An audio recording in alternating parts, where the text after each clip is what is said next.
આ છોકરીઓ માટે તમે સમાજના આગેવાનો એવો કાયદો બનાવો છો કે ભાઈ ઇતર જ્ઞાતિમાં જવું નહીં, તો પછી આ છોકરાઓ માટે કઈક કાયદા કાનૂન લાવો. હા, છોકરો અને છોકરી બે એક સમાન.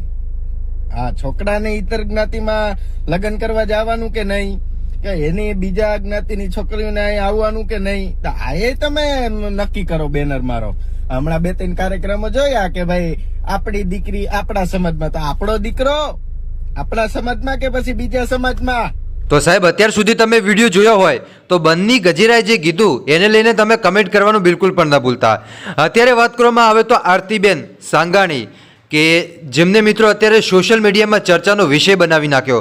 જો કે ચર્ચાનો વિષય ન બનાવવો જોઈએ, બેને એમની મરજીથી કર્યું ભાઈ, એમની મરજીથી એમને લગ્ન કરે અને બેને એમ કીધું કે હું કદાચ કોઈ બીજા છોકરાના ઘરે ગઈ હોત અને ત્યાં મને કોઈ હેરાન કરતું હોત તો શું મારી સમાજ મને બચાવવા આવત? શું મારી સમાજ મને ત્યાં મદદ કરત? બિલકુલ પણ ન કરત. અને આ કાયદો ખાલી મારા માટે જ કેમ? આ બેન એમ કહી રહ્યા છે જ્યારે કોઈ પણ છોકરો બીજી સમાજની પરણીને લાવે તો એની માટે કાયદો બધાની માટે બનાવો.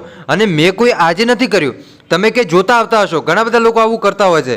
અને બેને એટલું પણ કીધું વધારામાં કે હું તો પોતે ખુશ છું, બરાબર, કેમ કે કદાચ કોઈ છોકરાના ઘરે હું જાઉં ને એ છોકરો મને હેરાન કરોત એના કરતી મેં મનપસંદ વ્યક્તિ પસંદ કરી અને મેં મારી રીતે લગ્ન કર્યા છે, તો મને કાંઈ વાંધો આવે નહીં.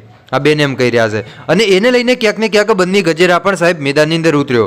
જે આ મિત્રો આરતીબેનનો ભાઈ બની અને સરસ મજાની વાત કરી કે જો તમે સમાજને કીધું એને કે જો તમે છોકરીઓ માટે આવા કાયદા બનાવી શકતા હોય કે આંતરજ્ઞાતીય સમાજમાં લગ્ન ન કરવા, તો છોકરા માટે સાહેબ કંઈક કાયદો બનાવો. કાયદો બધા માટે એક હોય, બરાબર, છોકરો હોય કે છોકરી હોય બંને એક સમાન હોય. પણ તમે અહીંયા તો છોકરી માટે કાયદો બનાવ્યો. ચાલો માની લે કે છોકરી બીજી સમાજની અંદર ન જાય, તો છોકરાઓ શું બીજી સમાજની છોકરીઓ લાવશે? મિત્રો, ખરેખર બન્ની ગજેરાએ જે વાત કરી, લાખ રૂપિયાની વાત કરી. હવે આનો તમે દરેક વ્યક્તિ મને કમેન્ટ કરીને જવાબ આપજો. બાકી મળીશું આપણે નવા વિડીયોમાં. ત્યાં સુધી બધાને જય માતાજી, જય દ્વારકાધીશ. આગળ પણ આવવાનો સપોર્ટ કરતા રહેજો. ધન્યવાદ.